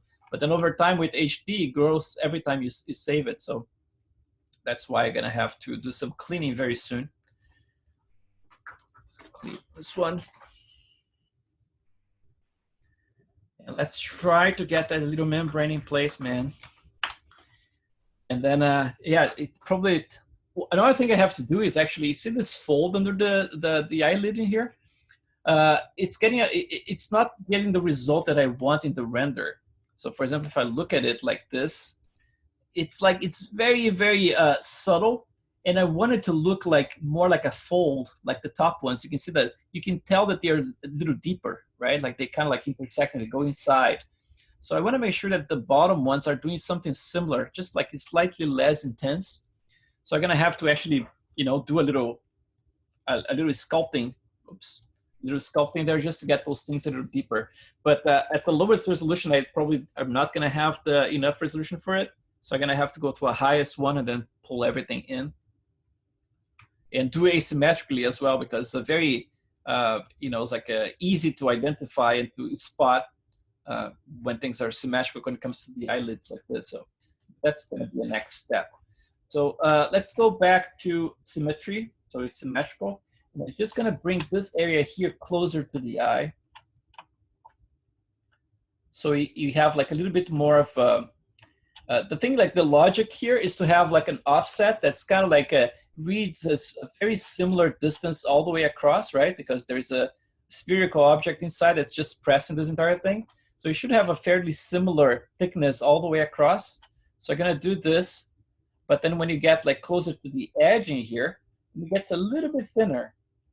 And then when it gets closer to this edge in here, to the inner part of the eye, then there is a little bit of, it's almost like this point here is fixed, and then everything kind of like stretches from it. So you don't need to go like fully, you know, it's like parallel to the eyeball here. You can actually go a little bit further out, and same for for this area here as well. Obviously, until here, you're probably still gonna have a little bit of that that offset, and then it starts getting a little bit more, you know, it's like hanging from that corner in there a little bit more from here. So we're gonna get a little bit more straight around here, but then starting from this point, and then here I can still keep it close enough to the eyeball, just like spreads out a little bit like that. And then another thing that happens is that I don't have the caruncula here just to see as a reference, but you get a little bit of a point. So basically like this area comes down like this, and you get kind of like there's almost like a square little point in here. So when the caruncula ends, you're gonna get a little bit of a square little angle right here. And the same with the bottom part as well. It's like right at the end here, it's almost like this gets a little bit more of a square, like that. And I'm gonna just bring it down, and then changes direction around there. So let's just try to pull this out a little bit. So, and then go down again. But it's the kind of like it's small detail, you know, it's like it's the kind of stuff like if you look closely, you can actually catch it, or else just go over people's heads. And, you know, sometimes it's overkill. So it's always like I show you guys stuff, here's some stuff you're gonna maybe adopt, some stuff you just gonna experiment and gonna realize, nah, that's overkill. I don't need that. And it's totally fine too, you know, just like we are all in the same boat, like experimenting and trying to come up with different ways of doing stuff, you know. I do stuff like very, in a very unusual way when it comes like to a lot of stuff, like when it comes to portraits. But I mean, like when I work professionally and I have to do like digital doubles at work, I'm pretty much like I would do the same way that most people do everything, you know. So it's like pretty much like a technician at work and more of an artist at home, you know. So like you, of course, like you're gonna use your artistic abilities at work as well, right? Like to be able to create the models and all that stuff. But it's a technical thing, right? Like you're kind of like concerned about the pipeline and how the next person in line is going to be getting your file. So everything has to be named correctly and all that stuff. And at home, I mean, I just want to relax. I don't want to deal with all the bureaucratic stuff.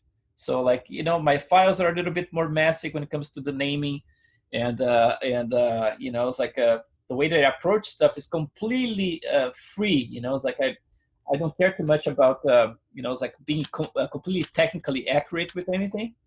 But I just don't want to give the wrong impression that, for example, I'm a mess when I work professionally with this stuff, because I'm much more careful, I believe.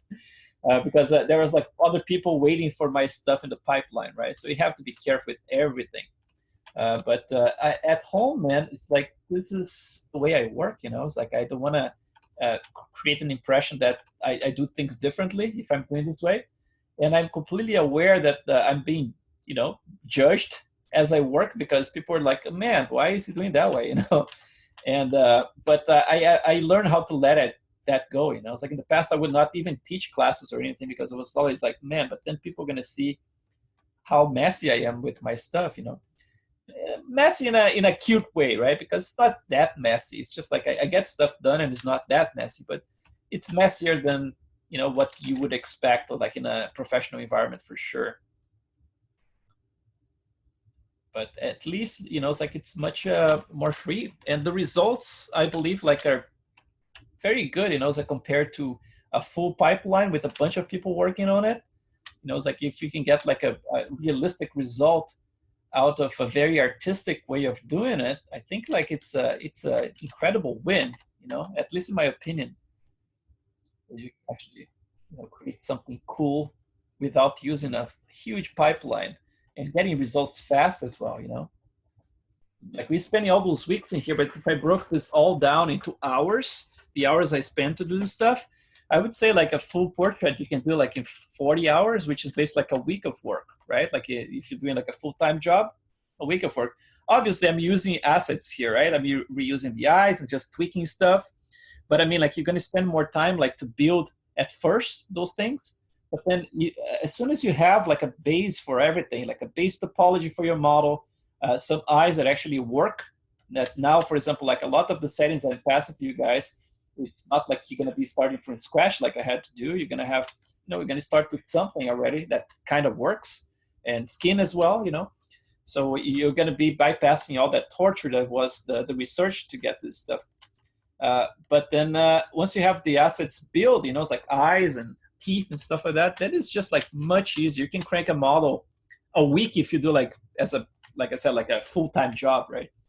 So let me switch this to the clay buildup, and we're gonna do a little masking here again. So based like that little mask that we did before, we're gonna do the same with the topology. So Control, click and drag. And I can actually make it a little bit sharper as well. So Control Alt and then click out. Like that. Let's see. Let's make it sharper. And even I can actually grow the mask a little bit. You can go to let's see, masking, and then grow mask a little bit, and then sharpen, something like that. So let's try again with that brush and see if this time it works. If it doesn't, then we know for a fact that the masking combined with H polish is causing the trouble. So let's try this. Symmetrical, yes.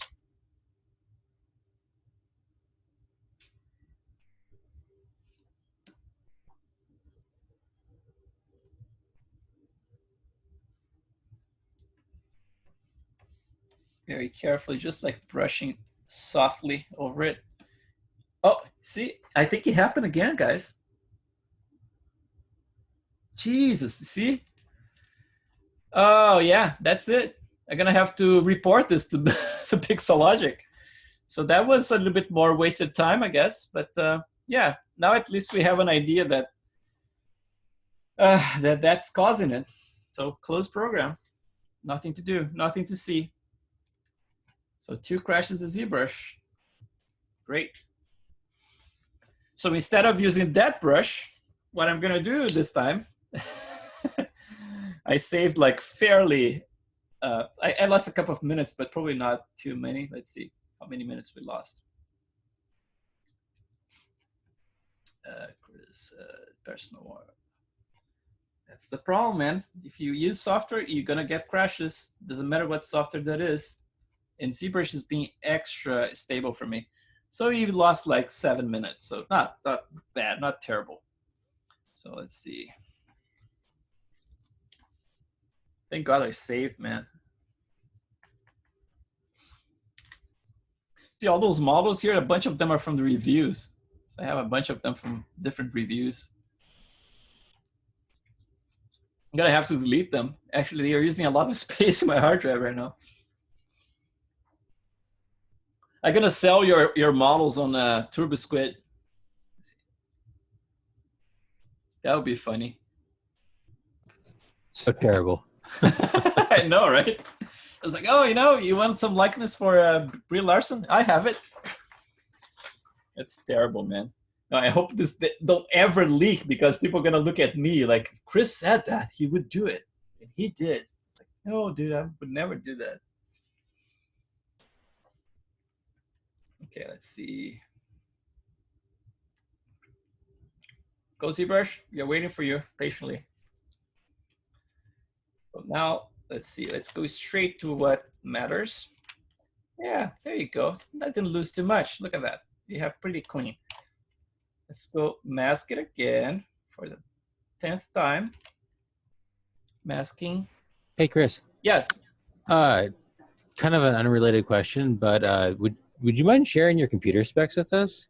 Oh, not at all. I was honestly like baking like multiple 8K UDMs is shocking. Like it's in 6 minutes. That's shocking. Yeah. It takes me like 40. Really? Oh yeah. I mean, my system's old, so yeah. So but yeah, well, gotta upgrade. Yeah, 40 is still not terrible if you consider like if you're exporting 8K, like if you have like let's say 5 maps. If it's non-HD, that time would be probably like I would say like sometimes like 4 times more than that. But 40 it's actually high. So my specs are basically, let's look here. Let's see, my computer, this PC. Actually, no, not that. Let's see, this. Let's see, let's do properties. So basically, this is a Intel Xeon CPU, so E5 2690, and that's like each processor is 2.9, and it says 2 processor, but each processor is actually 8 processors, 8 cores. So this is like a 16 core machine, and I have 96 gigs of RAM. So let's see, system information. That's right. So here you can tell like 8 cores, 16 logical processors, right? So that's basically like 32 logical processors and then 8 cores. That's why when I'm rendering stuff, you see like those tiny little squares. I have like 32 of them at the time because like basically like those are the logical processors. You have like all those little squares competing and trying to render stuff as fast as possible. So the machine is pretty bulky, right? Like it has a lot of specs and everything. But guess how much I paid for it? How much? Guess? Am I going to be really jealous? No, why? Are you in the United States? Yeah. Man, you can get this machine from eBay for about $1,200. What? Yeah. So yeah, this is like a refurbished Z620.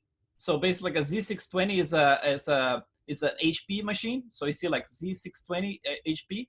So that's the same workstation I have at work, and I use it. I basically I bought it refurbished. So if you search for this machine, Z620 workstation, and looks for the like a 16 core Xeon, dual core, actually dual processor 16 core, and then put the same gigahertz and everything, you should get a bunch of results. And the thing is, like when I bought it, it was basically like the price was $1,200, and I offered I think like $1,000, and they took the offer for $1,050. So I bought this machine for $1,050, and then I added a GTX 1070 to it, and I had to pay for just for the graphics card about like $300. But now you can find this machine with the GTX 1070 for about I would say like $1,300 to $1,400, like altogether. So not bad at all, man. Let's see if I can do like a quick search since we are here, and I'm sure we're gonna be crashing again. So let me just do it here. Let's see if I can find one right now. Just like so I'm not it's like I don't feel like I'm lying. Z6. It looks like you got 2 CPUs in there. Yeah. Two 8 cores. Yeah. Yeah. So you're using 2 in your opinion, like technical opinion, do you think it's better having one 16 core or just two 8 cores? I don't know if they make 16 cores, just one processor. I don't know, like at least for the C620, I don't think they have that. Got it. Yeah, so let's see. So I have this one, and let's put the 16 cores. 16 cores. Just was curious because I noticed your rendering is pretty fast, and your ZBrush was like, oh man, dude, you're killing it. So dang. Yeah. So check this thing out here. For example, a bunch popped in here. So this is the 8 core. This is the 16 core in here, and it's the same basic like processor I have with the Quadro 600, so it's not good.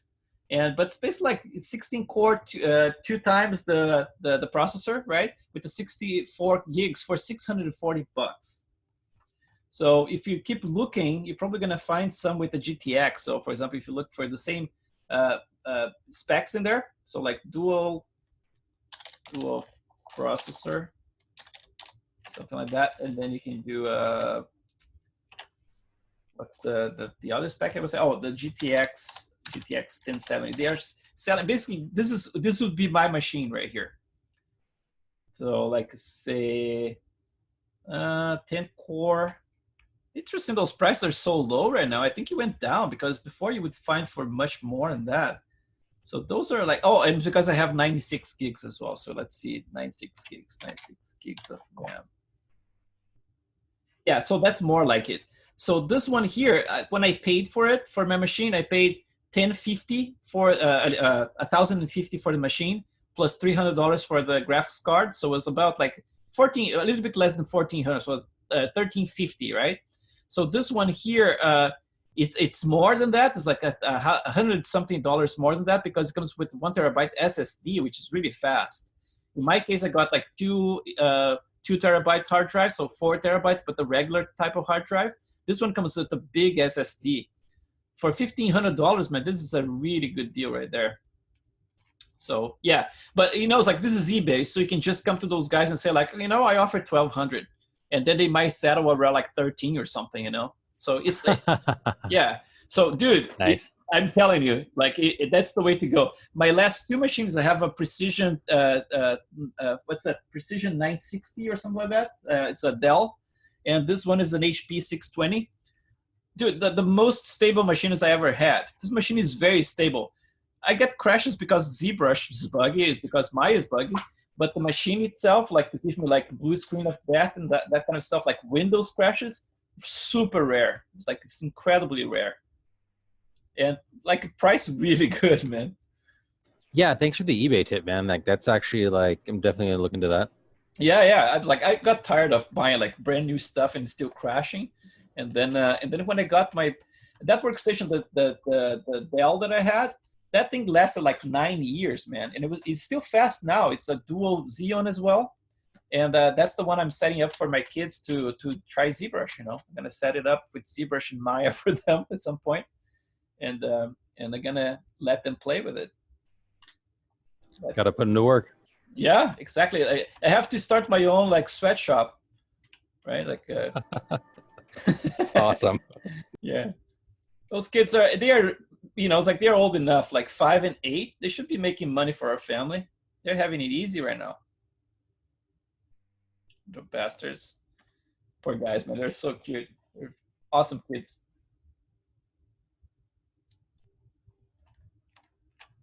Okay. All right. So now I guess I can finally do the thing that I was promising to do for like an hour now before all those crashes. So basically what I do here, although it's not perfect yet, I just use like a clay build up. So I'm gonna just try to make like this line a little bit more perfect, right? Because remember, like the eye really catches this kind of stuff, the imperfections. And you wanna make sure that the line is like, it's a nice curvature that doesn't have any, you know, it doesn't look wobbly at all. So once that's done, so let's do this little membrane that I'm saying. So if you have that really close to the eye there, you can actually build now a little wall. You can start with the selection again. Something like this and get like really close to the edge. So let's try starting from there actually. Oh, it's gonna be hard. Right there, I think it's actually too far. Let's go like this, something like this. So it's just gonna bring those areas a little bit higher now. And it has to be just a little border. So I'm gonna just get this little thing here and just bring it slightly up. I want this to be very thin. So even from the inside, I'm gonna have to look how thin it is and make sure that it's like just a little thin surface that's gonna be blending with the eye. And then obviously on top of this, we're gonna have the tear line we're gonna be sculpting. But this little thing here with the scatter, when the scatter hits it, you know, especially if you're rendering like super close-ups, that's gonna actually make a little difference in there. You know, it's like you're gonna look like a tiny little membrane that's actually connecting to the eyeball. So let's do. Yeah, it's funny because I just used the smooth brush instead of using the H polish, and it didn't crash this time. So there's something about the combination of the mask and the H polish for some reason. But ZBrush is very sensitive to topology and things like that. You know, it's like you know, it's like if you're trying to export displacement maps and your topology is not perfect, you get all kinds of artifacts sometimes, or UVs are not perfect. You know, so you have to be very careful about the way you construct everything.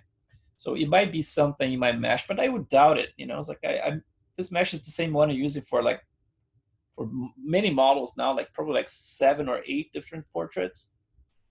All of them unfinished. I don't think I'm ever gonna finish any of them because I wanna make it too perfect, and I'm never gonna reach perfection. And in trying to get close to perfection is gonna take a long time, and none of them is even close to that.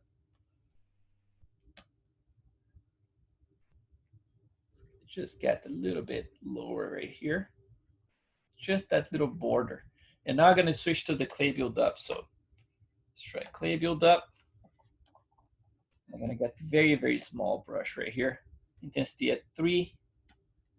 And I'm just gonna start, like, let me introduce some more resolution here. I'm gonna start brushing this, just building a little wall. Right against the edge. The cool thing about the clay build up is kind of detects any object that's behind it and it stops in there. It doesn't go like further, you know, so it kind of like it detects that if there is anything behind it. Clay build-up is great, for example, if you have like multiple geometry, one on top of each other, and you want to blend them together to look like they're seamless. For example, like if you have like a bunch of digital clay, right? A bunch of objects like high resolution ones, you can simply use that and create a nice blend between all the objects, you know, because it really considers whatever is underneath. So now I lifted, I'm just like smoothing again. Right there. And now I'm gonna make this entire area here more smooth. You see like right here shouldn't have like all this detail in there. You're just gonna make it, sorry, I'm gonna make it smoother. Because you don't wanna have like the border has to have some breakups, especially like little pimples that's gonna be underneath the little hairs, right? A way you can actually introduce them with precision. You can actually do the eyelids, the eyelashes first in Maya, and then you can export the eyelashes from XGen into geometry, and then you can bring the geometry right here and have a precise idea where they are, and you can sculpt little pimples right at the root. And again, like it's the kind of stuff like if you want to do close-ups, it really shows, you know, it's like you're gonna get this little, it's more perfect like that. And then now I can actually dig this area close to that membrane a little deeper. So I'm gonna make it a little deeper right here. Not by much, I mean, like, I have to be careful not to make too deep around close to this edge here. It has to be more flat. But like, I might like create a little ramp that goes like from flat into that little membrane. So just like digging slightly, right, in the middle right here.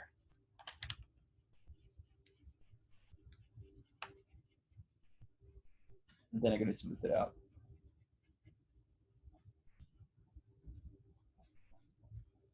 So now we have a little bit more of a raised surface in there, if you can see, right? Like from this angle here. And then again, I'm gonna have to just like make sure that the line reads very perfectly. I can see that there's a little bit of a wobble in there. So I'm just gonna remove that. And then maybe here as well. Make sure that this line reads very, very perfectly. Or as perfect as you can get, right? Because we are doing everything manually. Something like that. And then same thing you're gonna do for the top. I'm gonna use a clay build-up again. And I'm gonna build right against the edge right here. We start a little stronger and we can just smooth it out. Bring this one up. And again, this is depending on your model, obviously, right? So if I'm doing this with this model here, if I change the position of the eyes or the rotation, if it's like your final portrait, I mean, like it's the final step of your portrait, you really want to get it out the door, then you're going to have to do this as the last thing, right? I'm doing it here to demonstrate to you guys, but I'm probably going to have to adjust once I'm completely happy with the eyes. That might never happen. But my sincere attempt of finishing anything is there. So I'm going to try to finish this portrait, especially my wife. And you know how it goes, right? Divorce is always like around the corner if you mess up. So let's do this.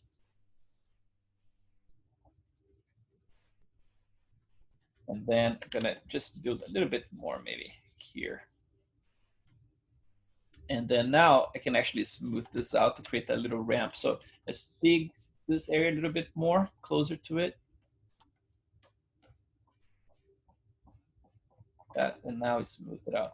This smooth is a little strong. Let's try, see, 17. Yeah, that's more control for me. And then it's smooth all the way to the edge.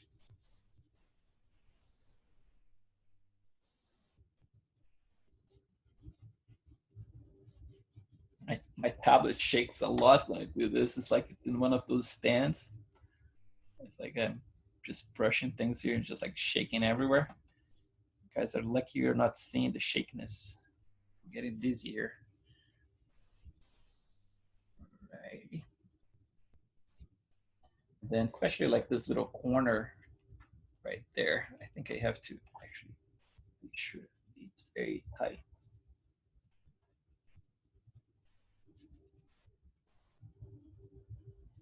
Right there. Yeah, that's better. Right here, we're gonna put a little sheep here. We're gonna put a little cloud. A little cloud in there. Little tree. A little tree. Love that guy, man. He's a good painter too. He used to be a good painter. Little the cheesy side of, but really good painter. Charismatic guy. So let's do this.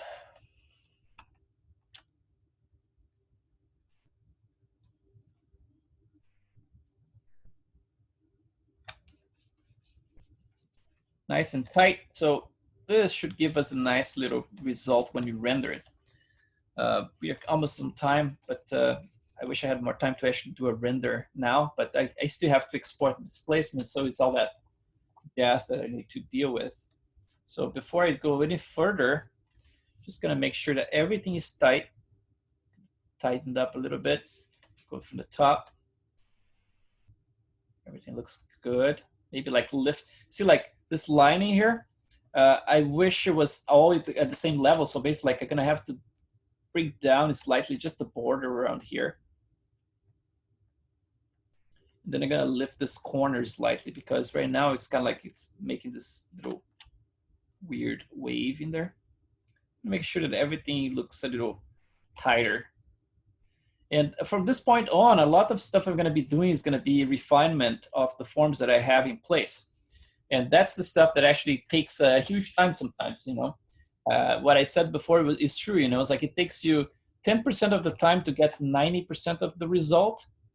And then it takes you the other 90% of the time to get the 10% left in the model, because that's when the details come to play, you know. It's like it's all the devil's in the details. It's true, right? If you are doing something for detail, then that means you're going to be spending a big chunk of time You know, it's like making sure that everything is tight, and it was like a teeth transparency, like I said, like little tweaks here and there. If I see that something can be improved in there, if I have the time, then it's going to be great. And you know what? It's going to be interesting this time because I never had this chance in the last 3 months. I had like classes back to back. Basically, I started those classes. I was supposed to run it just once, but then because of the demand, you know, it's like I got like 75, 76 emails when I sent my first, you know, little ad out. And I was expecting to get like 20. So that was kind of weird. And then I decided to, okay, I'm going to try just to fulfill the orders, right? I was like, I'm just going to try to do all those classes back to back and then get done with it and see if something happens after, you know, if you're going to have the energy to do it again. And apparently I'm going to have the energy. I just don't know if I'm going to have enough people interested. But that's why I'm putting this little school together, you know. It's like, so first to make the access for you guys easier and try to fight the piracy part a little bit more as well, since everybody's going to be logged in. But, you know, hoping that I might be able to do this for a little while, don't know for how long. Because I would love to have a way out of the industry. And I was like, I'm kind of burned out with industry. I'm kind of like working on this for like 15, 16 years, working on movies. And I'm kind of like, you know, I think I did enough. Like 31 movies now total. And I'm kind of like, I enjoy doing my thing more than anything, you know. It's like I enjoy my family and my personal work more than anything. So if I can do this and you know, it's like teach people and make this a living, I would love to do that for sure. But I don't know. You never know how sustainable things are, right? So all I can do is to try.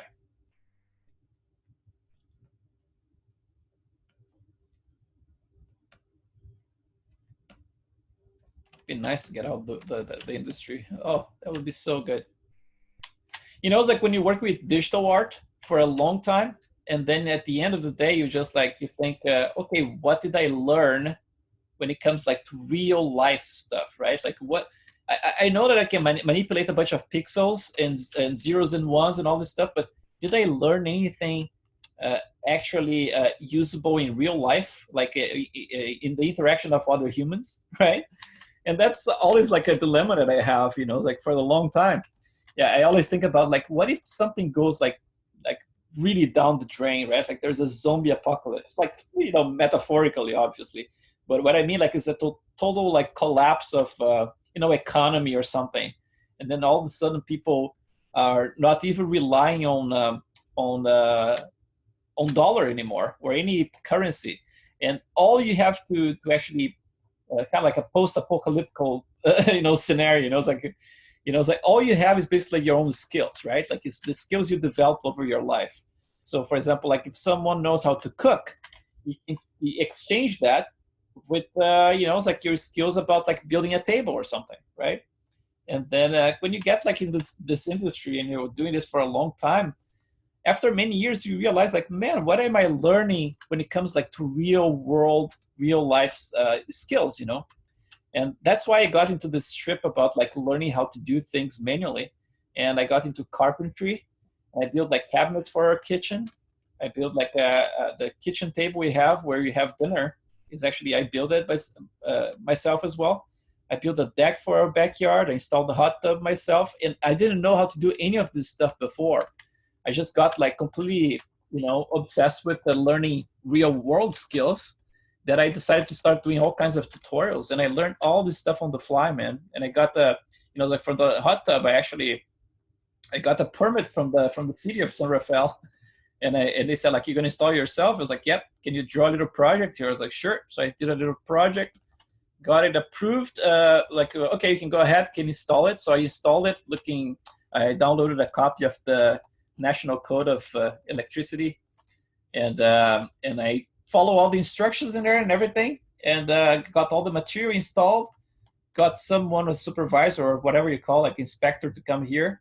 He came, he looked at everything, he said, yeah, it looks really good. I was like, okay, approved. I was like, cool. So I actually, if you live in Marin is the most expensive, you know, it's like county in the country. And like, it's crazy expensive here, like living in San Francisco area. And And those guys, like especially like service people, they are aware of that people normally have money here, which is bullshit. People don't have the money. It's like just the owners of the big tech companies, the employees themselves, they don't have money because it's too expensive. But it's like they charge a lot for everything, man. Like for installing the hot tub, probably someone would charge me, I would say like $2,500 just to install the hot tub, just for the wires and stuff. And I actually got all the material, conduits included, all the wires and everything for $500. And I installed myself, and that was it. When I built the deck, was supposed to like the whole backyard was supposed to cost like something like 45 grand to do it, with the gardening and everything included. And I did everything for probably like 12 to 15. And the thing is, like, California building codes are crazy. Oh yeah, and I'm so proud because we did everything by ourselves. It's like my wife, she helped me with the gardening, and just putting the rocks in there and everything. She did a great job. So it's something you can be proud. I think that's what I value the most. It's like things you can do yourself and can be proud of, and that's why I think this class has a lot of that spirit. It's like doing things manually, and just like something you can be proud at the end of the day. It's like you look. It's a lot of work, and but at the end of the day, it's like if you do it correctly, I mean, like, you can be proud of the stuff you're doing. When I was building the deck, I was waking up at 6 in the morning. It was still dark. It was kind of like coming out of the winter, and dark outside. Man, I would go there, work for about an hour and a half, take a shower, and then go to work, and then come back home and then repeat it again. Just for the sake of it, just for learning. But I like the hard work kind of thing. It's a good thing for the spirit. But I yap a lot, man. Sorry, I'm such a yapper. But yeah, doing the yapping, look at that. I got stuff done, man. That's the important part. I'm distracting myself, yapping it here, but at the same time, getting stuff done. That's good. And that's what I want you guys to do as well. You don't need to yap like I do. But I mean, like, always keep moving forward with your work, I know those projects, I mean, like, there's a lot of new information here. You guys are still digesting a lot of stuff. But do like I said the other day, it's like if something is getting too overwhelming, just go outside, breathe a little bit, come back and do something slightly unrelated. So, for example, if you're struggling with the pores, which is like a big one, like people struggle with the little pores, just like focus on the textures, like the albedo stuff. We already spoke about it. Or just like go play with the eyes, or if you don't have the energy, you came back home like tired from work, just download a bunch of HDRIs and start playing with them and start establishing the mood of your scene. If it's going to be something more outdoor, a little bit more like a cloudy day, or like a lighting, like a studio lighting, or more like it's like a Rembrandt kind of light. It's like really starting to establish those things, but without stressing out too much. Save the stress for your actual work. It's like if you have a full-time job or a freelance, and then try to have fun with your personal work, because that's the only way you're gonna keep going for a long time. It's like I do personal work for such a long time, and it keeps me going. It's like I'm almost 50 now. I'm gonna turn 48 this year, and still have the energy to do it. So you youngsters out there, you're lucky, especially if you don't have kids. So yeah, by all means, keep pushing, guys, and do the best you can. And then that's all we can do. That's what I try to do every time. Try the best I can, and then if I get just a little bit better than the previous model, it's already a win. So that's all we can expect. Okay, so I managed to fix that. So I think the next render is going to be a little bit nicer. Her face looks very weird without the camera. And then let's just put some teeth back here so she doesn't look weird. And yeah, so sorry about the crashes, guys. It's not something I can control, unfortunately, and it's not the first or the last time it's going to happen. We are going to get into XGen in a day or two, and it's almost guaranteed we're going to get some crashes. So I'm going to try to save more often, I guess. Thank you so much for being here again. Thanks for all the support. Just so you know, just like a quick update here, the website, I'm actually putting everything together, all the pieces. It takes time, but it looks like this for now. you're going to have access to everything, obviously, like because you already pay for this, you're going to have access to all the classes. So it's going to look like this. I put a little countdown in there. So it's going to show like the next class in October. There's some, calling for action. And then, it's like some information in there, some, testimonials from previous students, like a little philosophy part in there, some of the prerequisites for the class, a little gallery that I'm still putting together. And then there's basically the classes in here. Those ones, you're going to have access to the 3 of them. And then the next one is going to be, it's like that's the one that people are actually going to be buying from this point on. I have like 35 maximum spots. I sold 4 so far, but it's like 75 days away, 74 days away. So people are going pretty slow right now. So hopefully going to ramp up and get more stuff going. And then, it's like going to have a little frequent asked questions in there, courses, a little word about the studio that I'm naming like Fly on the Wall Studio, because I think school is a little pretentious and I don't want to kind of compete with the actual schools out there. I still want to keep it kind of personal. And so a little bit of the what to expect, what's the mission. There's some about me here that I'm still putting together. So a little bit of the stuff I did at ILM and the movies. I have a little list here of my filmography. So it's a bunch of almost 30 movies, I think, or maybe 31. And then the dashboard is going to be like the dashboard is where you're going to see the products you bought. In your case, I'm going to give you access to them. So you're always going to see at least those 3 ones in here. And then when it comes to the class themselves, you're going to have a page that's going to tell you the information about the class. And then if you already subscribed, in this case here, this is the October one, sorry.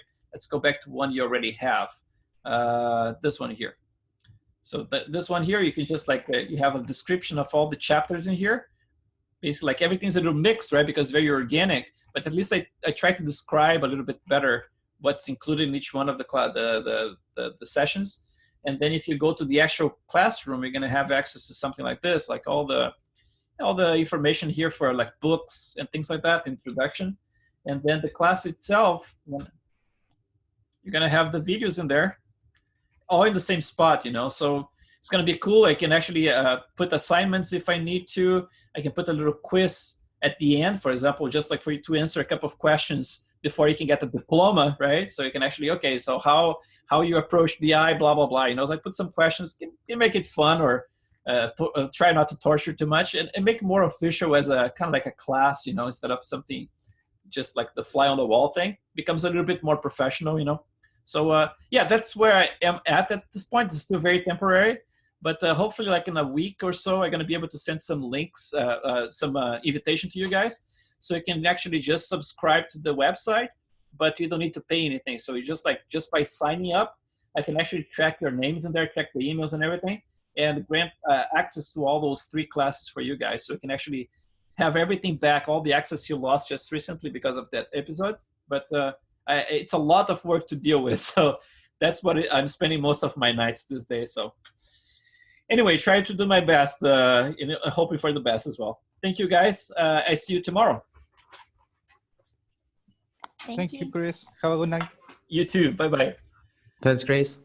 Thank you, guys. There you go.